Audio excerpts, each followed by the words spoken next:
నమస్తే, నేను Priyanka. Welcome to A1 TV news. వివరాల్లోకి వెళ్తే తెలంగాణలో ప్రస్తుతం జరుగుతున్న పాలన కాంగ్రెస్ బీజేపీ కుమ్మకపు పాలనగా మారిందని బీఆర్ఎస్ వర్కింగ్ ప్రెసిడెంట్ కేటీఆర్ తీవ్ర ఆరోపణలు గుప్పించారు. కాంట్రాక్టర్లతో దందాలు, రాహుల్ గాంధీకి చందాలు ఇచ్చే పరిస్థితి తెచ్చారని ఎద్దేవా చేశారు. గుజరాత్లో బ్రిడ్జ్ కూలినప్పుడు రిపోర్ట్ ఇవ్వని ఎన్డీఎస్ఏ తెలంగాణలో ఎస్ఎల్బీసీ కూలిన విచారణ చేయకపోవడాన్ని ప్రశ్నించారు. కాళేశ్వరం కమిషన్ పేరుతో కేసీఆర్ పై చేస్తున్న కుట్రలకు తెరలేపేందుకే హరీష్ రావు ప్రెజెంటేషన్ ఇస్తున్నారని వెల్లడించారు. గోదావరి, కృష్ణా జలాల విషయంలో నిజమైన రైతు నాయకుడిగా కేసీఆర్ మాత్రమే భద్రమని పేర్కొన్నారు.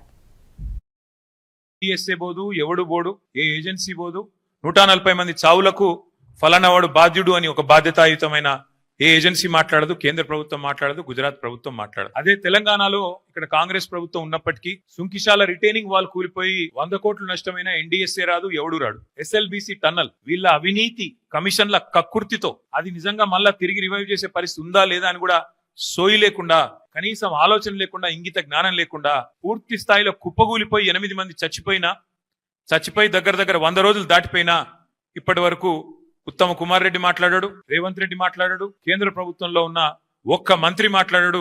ఎవరు బాధ్యత తీసుకున్న మనిషి లేడు. అట్లాగే వట్టెం పంప్ హౌస్ మునిగిపోయినా ఈ కాంగ్రెస్ ప్రభుత్వం వచ్చిన తర్వాత దాని గురించి మాట్లాడేటోడు లేడు. అట్లాగే పెద్దవాగు ఒకసారి కాదు 2 సార్లు కొట్టుకొని పోయినా ప్రాజెక్టు అడిగేవాడు లేదు. కానీ కాళేశ్వరం విషయంలో మాత్రం హరీష్ రావు గారు, కేసీఆర్ గారు 100 సార్లు చెప్పారు. కాళేశ్వరంలో 100 కంపోనెంట్లుంటే ఒక్క కంపోనెంటు ఒక బ్యారేజ్, అందులో 3 బ్యారేజీలు, 19 రిజర్వాయర్లు, 21 పంప్ హౌజులు, 100 కిలోమీటర్ల సొరంగ మార్గాలు, 1000 కిలోమీటర్ల ప్రవాహ కాలువలు ఉన్నాయి, 100 కంపోనెంట్లు ఉన్నాయి. ఆ 100లో ఒకటి మేడిగడ్డ బ్యారేజ్. అందులో మొత్తం 371 పిల్లర్లుంటే 3 బ్యారేజీలు కలిపి 2 పిల్లర్లలో ఒక దగ్గర పగులు వచ్చింది. దాన్ని పట్టుకొని దున్నపోతూ ఈనింది అని కాంగ్రెస్ వాడు అంటే దుడ్డెను కట్టేయమని బీజేపీ వాడు 2 రోజుల్లో ఎన్డీఎస్ఏ రిపోర్ట్ అని వడ్డించి ఎన్డీఏ రిపోర్ట్ బీజేపీ ఆఫీసులో తయారు చేసి ప్రజల్ని భ్రమింపజేసే ప్రయత్నం చేసినారు. దానికి తిరుగులేని విధంగా ఎల్ఎన్టీ అనే సంస్థ, ఏ సంస్థనైతే పార్లమెంట్ భవనం కట్టిందో, ఏ సంస్థనైతే కాంగ్రెస్ పార్టీ కేంద్ర కార్యాలయం కట్టిందో, ఆ సంస్థ మొన్ననే స్పష్టంగా చెప్పింది, ఈ నివేదికను మేము తిరస్కరిస్తున్నాం, ఎన్డీఎస్ఏ రిపోర్టు ఇది చెత్తబుట్టలో పనిచేయడానికి తప్ప ఎందుకు పనికిరాని రిపోర్ట్ అని చెప్పినారు. అట్లాగే ఆ సంస్థనే, ఏ సంస్థనైతే నేను అడుగుతున్నా రేవంత్ రెడ్డిని, ఏ సంస్థనైతే మేడిగడ్డ బ్యారేజ్ కట్టిందో ఆ సంస్థ నిజంగానే పనికిరాందైతే మరి కాంగ్రెస్ పార్టీ కార్యాలయం కూడా ఆ సంస్థతో ఎందుకు కట్టించిన నేను అడుగుతా ఉన్నా. కాంగ్రెస్ పార్టీ కార్యాలయం కూడా తెలంగాణకి వెళ్ళిపోయిన మూటలతోనే కట్టిరు మీరు, అందరికి తెలుసు అది. అందుకే మేము అనేది ఇవాళ వాస్తవాలు తెలియజెప్పడానికి తెలంగాణలో జరుగుతున్న దుష్ప్రచారం 2 పార్టీలు ఒకటై వైఎస్ఆర్సీపీ కార్యకర్తలను లక్ష్యంగా చేసుకుని టార్గెట్ చేస్తున్న ఘటనలు రాష్ట్ర వ్యాప్తంగా కలకలం రేపుతున్నాయని సత్తెనపల్లి వైసీపీ ఇన్ఛార్జి గజ్జల సుధీర్ భార్గవ్ రెడ్డి ఆవేదన వ్యక్తం చేశారు. పల్నాడు జిల్లా పెద్దనెమిలిపూడి గ్రామానికి చెందిన కార్యకర్త లక్ష్మీనారాయణను పోలీసులు కమ్మవాడివి వైసీపీలో ఎలా ఉంటావంటూ బెదిరించడమే కాక దాంతో ఆయన ఆత్మహత్య యత్నానికి పాల్పడ్డారని తీవ్రంగా ఆరోపించారు. బాధితుడు ప్రస్తుతం ఆసుపత్రిలో చికిత్స పొందుతున్నాడు. ఇలాంటి నీచమైన రాజకీయాలు రాష్ట్రంలో ఎప్పుడూ చూడలేదని, టీడీపీ పాలన రాక్షసత్వాన్ని నిదర్శనమని విమర్శించారు. అతను సూసైడ్ ప్రయత్నం కారణం, ఒక సూసైడ్ ట్రై చేసే ముందు అతను ఒక వీడియో చేశాడు. వీడియో రికార్డ్ చేసి ఒక లెటర్ రాసి సూసైడ్ ప్రయత్నం చేసి ఇప్పుడు హాస్పిటల్లో వెంటిలేటర్ మీద సీరియస్ కండిషన్లో ఉన్నాడు. దీనికి కారణం అతను వైఎస్ఆర్సీపీ క్రియాశీల కార్యకర్త అవడం. అతను కొంతమంది టీడీపీ వాళ్ళతో కలిసి ఇంతకుముందు ఏదో వ్యాపారం చేశారు, ఫర్నిచర్ సేల్స్ సంబంధించి కొంచెం ఏదో చిన్న వ్యాపారం చేస్తున్నాడు. అతను వాళ్ళకి ఏదో గొడవలు వచ్చి ఇక్కడ ప్రియాలకు సంబంధించిన రామారావు అనే టీడీపీ లీడర్తో కంప్లైంట్ ఇప్పించారు. కంప్లైంట్ ఏంటంటే ఇతను వేరే వాళ్ళకి ఎవరికో తరఫున హామీ ఉన్నాడంట, వాళ్ళు డబ్బులు ఎగ్గొట్టడానికి ఇతను హామీ ఉన్నాడంట. వాళ్ళు ఇచ్చిన కంప్లైంట్ ని పోలీస్ డిపార్ట్మెంట్ ఏదో పెద్ద వేదంలాగా అదే శాసనంలాగా తీసుకొని మన లక్ష్మీనారాయణని అరెస్ట్ చేయడం మొదలుపెట్టారు. ఆ ఆడియో కాల్స్ కూడా సోషల్ మీడియాలో వైరల్ అవుతుంది. ప్రతి వారం ఫోన్ చేసి వస్తున్నా లేదా, వాళ్ళని తీసుకున్నాను, తను బతికాడి నేను ఇక్కడ లేదా, నా వైజాగ్లో ఉన్నా, నువ్వు రా ముందు వచ్చి ముందు తొందరగా సెటిల్ అయింది అని అతన్ని హెరాస్ చేయటం, డిపార్ట్మెంట్ పిలిచి అతన్ని నువ్వు కమ్మవాడివేనా, కమ్మ పుట్టి నువ్వు వైసీపీలో ఎలా ఉన్నావు, ఇలాంటివన్నీ పోలీస్ డిపార్ట్మెంట్ మాట్లాడచ్చండి. కమ్మవారు వైసీపీలో ఉండకూడదు. ఒక డిపార్ట్మెంట్లో ఉండి ఇట్లాంటి ఎట్లా మాట్లాడగలుగుతున్నారు. ఈ పోలీసు హెరాస్మెంట్ ని తట్టుకోలేక అతను తెలంగాణ ఏర్పడిన తర్వాత 10 ఏళ్ల కేసీఆర్ పాలన రాష్ట్రాన్ని అప్పుల ఊబిలో నెట్టిందని ఎక్సైజ్ మరియు పర్యాటక శాఖ మంత్రి జూపల్లి కృష్ణారావు ఆగ్రహం వ్యక్తం చేశారు. వనరులకు మించిన వ్యయాలతో సమర్థవంతమైన ఆర్థిక నిర్వహణ లేకుండా పాలనను నడిపిన దుష్ఫలితమే ఈ అప్పుల భారమన్నారు. అభివృద్ధి పేరుతో అప్పులు చేసి భవిష్యత్ తరాలపై భారం మోపారని విమర్శించారు. ప్రస్తుతం కాంగ్రెస్ ప్రభుత్వం ఆర్థికంగా స్థిరత సాధించే దిశగా పనిచేస్తోందని, ప్రజా సంక్షేమమే లక్ష్యంగా సాగుతుందని జూపల్లి స్పష్టం చేశారు. కాంగ్రెస్ ముఖ్యమంత్రులతో పాటుగా ఎన్టీ రామారావు గారు, చంద్రబాబు నాయుడు వీళ్ళందరూ పరిపాలించిన 65 సంవత్సరాలు పరిపాలించిన తర్వాత కూడా ఈ రాష్ట్రం పైన ఉన్నప్పుడు 65,000 కోట్ల రూపాయలు. ఈ 65,000 కోట్ల రూపాయలకు 80 పైసల వడ్డీ చొప్పున నెలకు ఈ రాష్ట్ర ప్రభుత్వం 600 కోట్ల రూపాయలు వడ్డీ కట్టేది 80 పైసలు చొప్పున. అంటే సంవత్సరానికి మహా అంటే 6-7 వేల కోట్ల రూపాయలు కట్టేది వడ్డీ కంతులు కట్టేది. కానీ ఒక్క ముఖ్యమంత్రి కేసీఆర్ ముఖ్యమంత్రి అయిన తర్వాత గడచిన 10 సంవత్సరాల కాలంలో ఒక్క ముఖ్యమంత్రి చేసిన అప్పు 8 లక్షల కోట్ల రూపాయలు. గత కాంగ్రెస్ ప్రభుత్వాలు 22 మంది ముఖ్యమంత్రులు చేసినటువంటి 65,000 కోట్ల అప్పు మినహాయిస్తే తీసేస్తే సుమారుగా 7,30,000 కోట్లు. ఈ 7,30,000 కోట్లకు ఈ ప్రభుత్వం, ఈనాటి ప్రభుత్వం, రేవంత్ రెడ్డి గారి ప్రభుత్వం నెలకు 6,000 కోట్ల పై. గత ముఖ్యమంత్రి గంధమల్ల కడతానని మాటిచ్చి చివరకు 15 మండలాల ప్రజలను మోసం చేశారని ప్రభుత్వ విప్ ఆలేరు ఎమ్మెల్యే బీర్ల ఐలయ్య తీవ్ర విమర్శలు గుప్పించారు. ప్రజల నమ్మకాన్ని పోగొట్టేలా ప్రాజెక్టు పేరుతో పెద్ద స్థాయిలో హైప్ క్రియేట్ చేసి కట్టకుండా వదిలేశారన్నారు. ఆలేరు నియోజకవర్గ ప్రజలకు సాగునీటి కల నెరవేర్చిన సమయంలో ఆ కలను ధ్వంసం చేసిన ఘనత గత ప్రభుత్వానిదేనని ఆరోపించారు. ఇప్పుడు సీఎం రేవంత్ రెడ్డి నాయకత్వంలో మండలాలకు నీటి న్యాయం జరిగేలా ప్రభుత్వం కృషి చేస్తోందన్నారు. చెప్పక తప్పదు.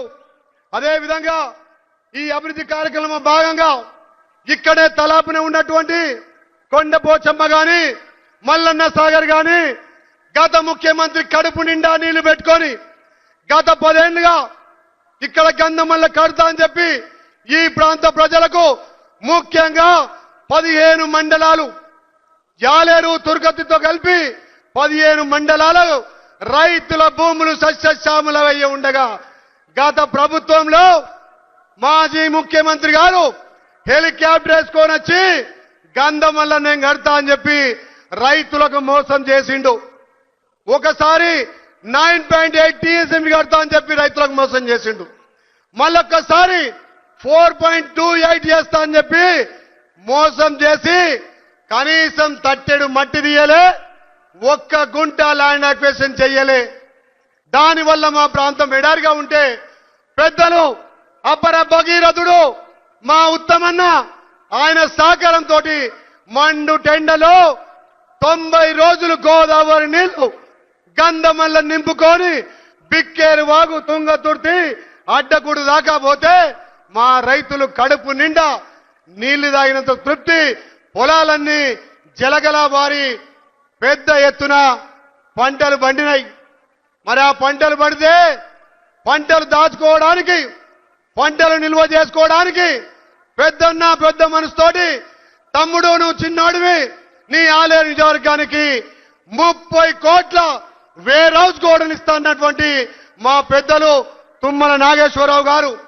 అదే విధంగా ఆ గంధమల్ల ప్రభుత్వం మరిచిపోతే మా ముఖ్యమంత్రి సహకారంతో జూబ్లీహిల్స్ ఎమ్మెల్యే మాగంటి గోపీనాథ్ పూర్తి ఆరోగ్యంతో త్వరగా తిరిగి రావాలని రవాణా, బీసీ సంక్షేమ శాఖ మంత్రి పొన్నం ప్రభాకర్ గౌడ్ ఆకాంక్ష వ్యక్తం చేశారు. పార్టీకి ప్రజలకు అంకితంగా పనిచేసే నాయకుడు అయిన మాగంటి త్వరలోనే పూర్తి ఆరోగ్యంతో ప్రజల మధ్య తిరగాలన్నారు. ఇది రాజకీయాలకు అతీతంగా ప్రతి ఒక్కరూ మనస్ఫూర్తిగా ప్రార్థించాల్సిన సందర్భమన్నారు. కుటుంబ సభ్యులకు ధైర్యం చెప్పేలా తాము అండగా ఉంటామన్నారు. తిరిగి ప్రజాసేవలో ఉండాలని ఒక ప్రజాప్రతినిధిగా ఆకాంక్షిస్తా ఉన్న జిల్లా ఇన్ఛార్జ్ మంత్రి మంత్రిగా ఆ అంశాన్ని ఈ సందర్భంగా మనవి చేస్తా ఉన్నాం. అయితే మాగంటి గోపీనాథ్ గారు దాదాపు నేను ఇన్ఛార్జ్ మంత్రి 1.5 year అయిన తర్వాత 1 సంవత్సర కాలం నుంచి కొంత అనారోగ్యంగా ఉన్నటువంటి మాట వాస్తవం. తనకు సంబంధించినటువంటి ట్రీట్మెంటు జరుగుతూ ఉంది. ఇన్ఛార్జ్ మంత్రి అనేక సందర్భాల్లో కలవాలనే ప్రయత్నం చేయడం కూడా జరిగింది, లేదా వారు కూడా అనేక కార్యక్రమాలు నియోజకవర్గంలో జరిగినా కూడా ఇటీవల బోరబండలో జరిగిన కార్యక్రమం కూడా వారు రాలేకపోయారు, కిషన్ రెడ్డి గారు నేను వెళ్ళినప్పుడు కూడా. So it's health point of వ్యూలా వారు కోలుకోవాలని కోరుకుంటాను. దానికి ఎక్కడ కూడా there is no political issue. But కొంతమంది టీఆర్ఎస్ నాయకులు నిన్న అతని ఆరోగ్యాన్ని కూడా రాజకీయం చేసేటువంటి ఒక ప్రయత్నం చేస్తూ ఉన్నారు. ఇటీవల నియోజకవర్గానికి సంబంధించిన ఒక కార్యకర్త చనిపోయాడు. కారణాలు ఏమైనా ఉండొచ్చు, చట్టం విచారణ చేస్తుంది. అందుకు సంబంధించి అక్కడ ఉన్నటువంటి మాజీ deputy mayor, corporator TRS party నుంచి కాంగ్రెస్కి వచ్చిందనే దాని మీద కొంత కక్ష సాధింపు అంశం ఉండొచ్చు. ఆయనను దోషిగా నిలబెట్టేటువంటి కుట్ర జరిగిండొచ్చు. ఏదన్నా జరుగుతున్న సందర్భం వేరు, ఆ ఎపిసోడ్ అంతా వేరు. కానీ నిన్న మాట్లాడిన నాయకులు ఏమంటున్నారంటే అతని కార్యకర్త చనిపోయిన తర్వాత అతని మనసుకు బాధ కలిగి గోపీనాథ్ గారు ఆరోగ్యం చెడిపోయిందనే మాట మాట్లాడుతారు. ఇది ఎంత తప్పంటే ఇట్స్ అన్ఫార్చునేట్. నేను గోపీనాథ్ గారిని మనస్ఫూర్తిగా కోరుకుంటా ఉన్నా. నేను చాలా యాదగిరిగుట్ట ఆలయ అభివృద్ధికి రేవంత్ రెడ్డి ప్రభుత్వం ప్రత్యేక దృష్టి సారించిందని పేర్కొన్నారు. టీటీడీ మాదిరిగా వైటీడీ ఏర్పాటు చేసి ఆలయ అభివృద్ధిని శాస్త్రీయంగా ముందుకు తీసుకువెళ్తున్నామని ప్రకటించారు. ఆలయానికి అనుబంధంగా ఉన్న విద్యా సంస్థలను విశ్వవిద్యాలయాల స్థాయికి అభివృద్ధి చేస్తామని తెలిపారు. యాదగిరిగుట్టను తెలంగాణ భక్తి శ్రద్ధలకు కేంద్రంగా తీర్చిదిద్దే దిశగా కార్యాచరణ సిద్ధమవుతోందని సీఎం తెలిపారు. తాను ప్రజల ఆశలు నెరవేర్చే లక్ష్యంతో చిత్తశుద్ధితో పనిచేస్తున్నారని స్పష్టం చేశారు. దేవస్థానానికి ఏ విధంగా అయితే ఒక బోర్డు ఉండి ప్రపంచంలోనే ఒక గొప్ప పేరు తిరుమల తిరుపతి వెంకన్న స్వామి సాధించిండు, తెలంగాణలో కూడా అంత గొప్పగా లక్ష్మీ నరసింహస్వామి యాదగిరిగుట్ట రాణించాలని అక్కడ టీటీడీ ఉంటే ఇక్కడ వైటీడీని మనం ఏర్పాటు చేసుకున్నాం. యాదగిరిగుట్ట టెంపుల్ డెవలప్మెంట్ కమిటీని వేసుకునేది ఉంది, తొందరలోనే మనం వేసుకోబోతున్నాం. ఇదే కాదు మిత్రులారా, ఇవాళ మీరు అందరితో పంచుకోదలుచుకున్నా ఏ విధంగా అయితే తిరుమల తిరుపతి దేవస్థానం ఆధ్వర్యంలో పద్మావతి యూనివర్సిటీ ఉండి అక్కడ పిల్లలకు చదువులే కాదు, అక్కడ గోశాల పెట్టి గోవులకు సేవ చేయడమే కాదు, వివిధ అభివృద్ధి కార్యక్రమాలలో, సంక్షేమ కార్యక్రమాలలో, భక్తికి సంబంధించిన అంశాలలో తిరుమల తిరుపతి దేవస్థానం ఏ విధంగా విశిష్ట సేవలను అందిస్తుందో ఈనాడు మీ అందరి సమక్షంలో నేను సంతోషంగా ప్రకటించదలుచుకున్న యాదగిరి గుట్ట నరసింహస్వామి ఆధ్వర్యంలో యూనివర్సిటీ వరకు మీ మెడికల్ కాలేజీని, విద్యా సంస్థల్ని అభివృద్ధి పరచడమే కాదు, యాదగిరిగుట్ట లక్ష్మీ నరసింహస్వామి ఇక్కడ ఉండే కమిటీ ఆధ్వర్యంలో ఇక్కడ పాలమూరు రంగారెడ్డి ప్రాజెక్టును పూర్తి చేసి సాగునీటి పారించే వరకు వెనక్కి తగ్గమని డిప్యూటీ సీఎం భట్టి విక్రమార్క స్పష్టం చేశారు. ప్రాజెక్టు ద్వారా వర్షాధారంగా ఉండే మహబూబ్ నగర్, రంగారెడ్డి, వనపర్తి జిల్లాలకు సాగునీరు అందించే లక్ష్యంతో ప్రభుత్వం కృషి చేస్తోందన్నారు. ఆలస్యమైన అభ్యర్థనలున్న పనుల్లో వేగం పెంచి త్వరితగతిన పూర్తి చేస్తామని హామీ ఇచ్చారు. రైతులకు అందించాల్సిన నీరు ఒక్కటిగా అందేలా చర్యలు తీసుకుంటున్నామన్నారు. ఫేజ్ 1, ఫేజ్ 2 ఆనాటి ప్రభుత్వాలు కట్టించింది. కల్వకుర్తి లిఫ్ట్ ఇరిగేషన్ ఆనాటి ప్రభుత్వాలు కట్టించిందే. వీటన్నిటికీ నీళ్లు బేస్ చేసుకొని తీసుకోవడానికి కావాల్సినటువంటి స్టోరేజ్ కెపాసిటీ పెంచి కట్టినటువంటి శ్రీశైలం ప్రాజెక్టు ఆనాటి కాంగ్రెస్ ప్రభుత్వాలు కట్టిందే. మరి మీరు 10 ఏళ్లుగా ఏం చేశారయ్యా? ఏం చేయలేదు. 3 సంవత్సరాల్లో నీళ్లు మారుస్తామని చెప్పారు. ఎక్కడ 3 సంవత్సరాలండి? 10 సంవత్సరాలు అయిపోయి నీళ్లు మారలేదు. ఈ మహబూబ్ నగర్ జిల్లా మీద దృష్టి సారించి ప్రాజెక్టు వారిగా ప్రయారిటైజ్ చేసుకొని నీటిపారుదల, విద్యుత్ శాఖ, విద్య, వైద్యం, రోడ్లు, ఇతరత్రా కావాల్సినటువంటి అభివృద్ధి కార్యక్రమాలన్నింటినీ ప్రయారిటైజ్ చేసుకొని పెద్ద ఎత్తున ఈరోజు నిధులు ఖర్చు పెడుతూ అన్ని క్లియర్ చేసుకుంటూ పోతా ఉన్నాం. డెఫినెట్ గా మీ అందరికీ మాటిస్తా ఉన్నాం. పాలమూరు రంగారెడ్డి ప్రాజెక్టు నీళ్లు కూడా గతంలో జోరాల ఏ రకంగా కాంగ్రెస్ వాళ్ళు పారించారో, గతంలో కల్వకుర్తి లిఫ్ట్ ఇరిగేషన్ ఏ రకంగా కాంగ్రెస్ ప్రభుత్వాలు పారిచ్చాయో పాలమూరు రంగారెడ్డి సంబంధించిన నీళ్లను కూడా కాంగ్రెస్ ప్రభుత్వమే ఈ జిల్లాలో నీళ్లు పారిస్తుంది.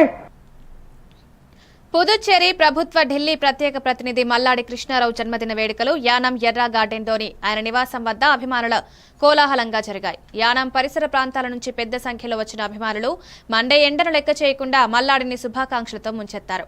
భారీ పూలమాలలు, బొకేలు, శాల్వాలతో మల్లాడికి సన్మానం చేశారు. అనంతరం భారీ కేక్ ని కట్ చేయించి హర్షాతిరేకంగా జన్మదిన వేడుకలు నిర్వహించారు. సారు కిందకు దిగుతున్నారు.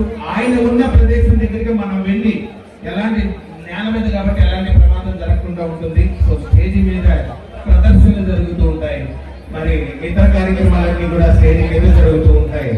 దయచేసి విషయాన్ని అర్థం చేసుకొని సహకరిస్తారని అభిమానులకు కోరుకుంటూ కార్యక్రమాల తర్వాతగా చిన్నారులు చేసిన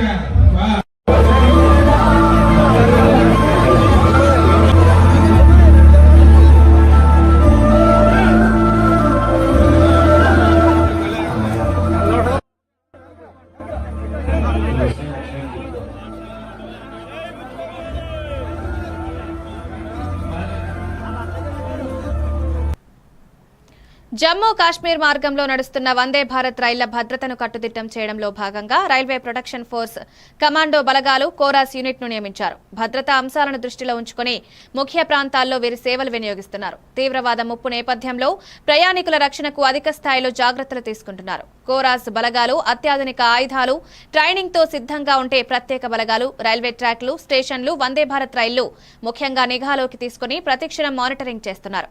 భద్రతా చర్యలతో పాటు స్థానిక పోలీసులతో సమన్వయంతో కవర్ చేస్తున్నారు.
తిరుమల శ్రీవారిని నటుడు రాజీవ్ కనకాల, యాంకర్ సుమ కుటుంబ సభ్యులతో కలిసి దర్శించుకున్నారు.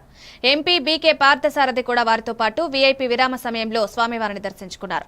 దర్శనానంతరం శ్రీవారికి మొక్కులు చెల్లించి ప్రత్యేక పూజలు నిర్వహించారు. టీటీడీ అధికారులు రాజీవ్ కనకాల కుటుంబానికి, ఎంపీ పార్థసారథికి దర్శన ఏర్పాట్లు చేశారు. ఆలయ పరిసరాల్లో భక్తులతో కలిసి రాజీవ్, సుమను చూసేందుకు భక్తులు ఆసక్తి చూపారు.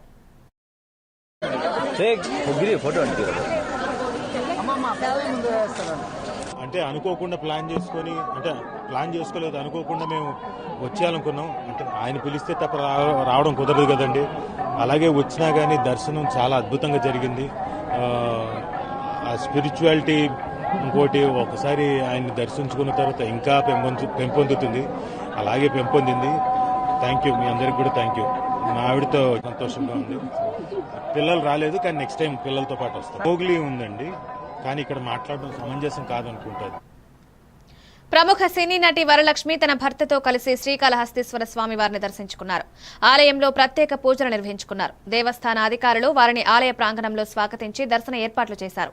పుణ్యక్షేత్రానికి విచ్చేసిన వరలక్ష్మి దంపతులను చూసేందుకు భక్తులు ఆసక్తి చూపారు. దర్శనానంతరం ఆలయ పరిసరాల్లో నటి కుటుంబ సభ్యులతో సందడి చేశారు.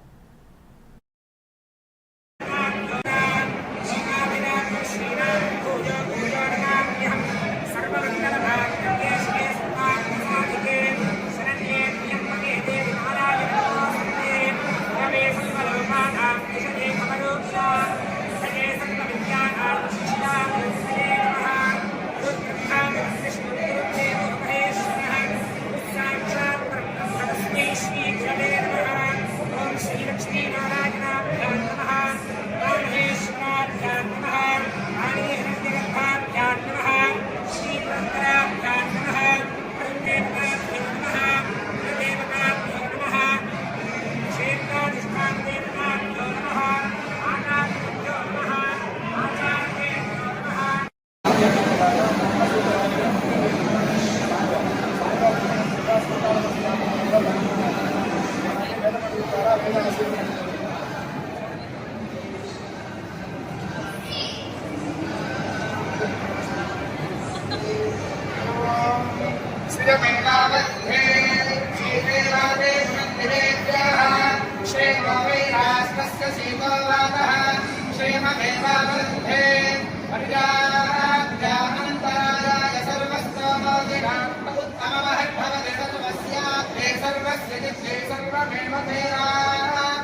పౌత్రం ప్రజయా పశుభిర్మిథునైర్జాయతే కైలాసవాసి భగవాన్ కాళహస్తీశ్వర శివః కరోతు నిత్య కళ్యాణం. శని ఆదివారాల సెలవులతో భద్రాచలం శ్రీ సీతారామచంద్ర స్వామి వారి ఆలయంలో భక్తుల రద్దీ గణనీయంగా పెరిగింది. తెల్లవారుజాము నుంచే భక్తులు క్యూ లైన్లలో నిలబడి స్వామివారి దర్శనం కోసం వేచి ఉన్నారు. ఉచిత దర్శనానికి 3 గంటలు, ప్రత్యేక దర్శనానికి 2 గంటల సమయం పడుతోంది. లక్ష్మణ సమేత సీతారాముల మూలమూర్తులకు ఆలయ అర్చకులు బంగారు తులసి దళాలతో అర్చన నిర్వహించారు. రాష్ట్రం నలుమూలల నుంచే భక్తులు పోటెత్తడంతో ఆలయ ప్రాంగణమంతా భక్తజన సందడితో మారుమోగుతోంది.